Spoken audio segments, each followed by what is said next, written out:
Good morning. So we are in a different meadow today. This is the Grandview Trail meadow, and I'm giving you a little view of it. In the background, you can see some deer out there. One of our favorite trees to photograph is, I'm turning the wrong way. There we go. So anyhow, I thought I'd do my meditation this morning. I have Shadow with me, and as you can see, it is snowing this morning. Stacy and I are getting ready to head up to Appleton, Wisconsin to pick Sam up from college today.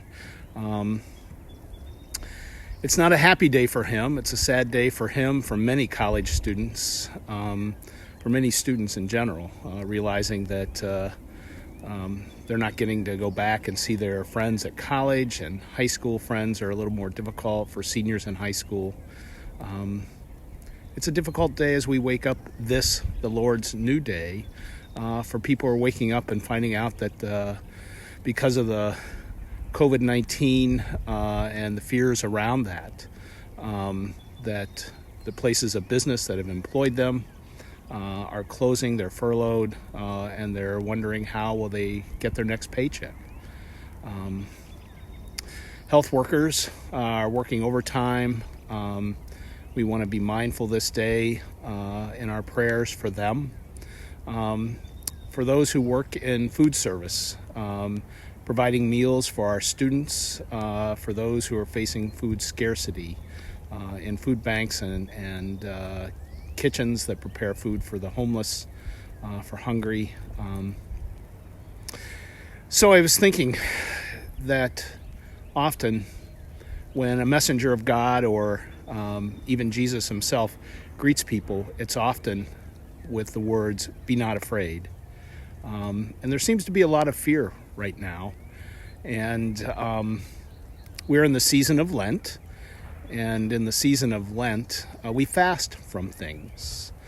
Some people are like, oh, I'm giving up chocolate, I'm giving up alcohol, I'm going to cut down on not eating donuts, or maybe not 2 donuts, now 1 donut.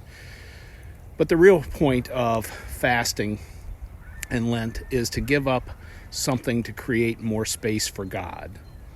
And yesterday I was with Father Dave Timmerman, who is the priest at St. Pius in Cambridge, and he talked about fasting from fear. And so I would encourage us this day, when fear seems to grip our hearts, our lives a little bit, in the midst of this uncertainty and unknown, that we try to fast from fear, and that we make room for compassion, empathy, mercy, grace, love, and forgiveness. And in that, find within ourselves not the fear of the other, but to see in them what beats in our hearts too, and that is the sacred love of God, the one who created us all. And in whatever religion, the aspect that there is a source of creation, a source of the divine and the sacred. And I think now more than ever, if we can make more room for that source of sacredness in ourselves and others, even keeping our social distancing from one another, that we will find our way through this. Because in the end, when Jesus is leaving, one of the things he says is, be not afraid, I am with you to the end of the ages.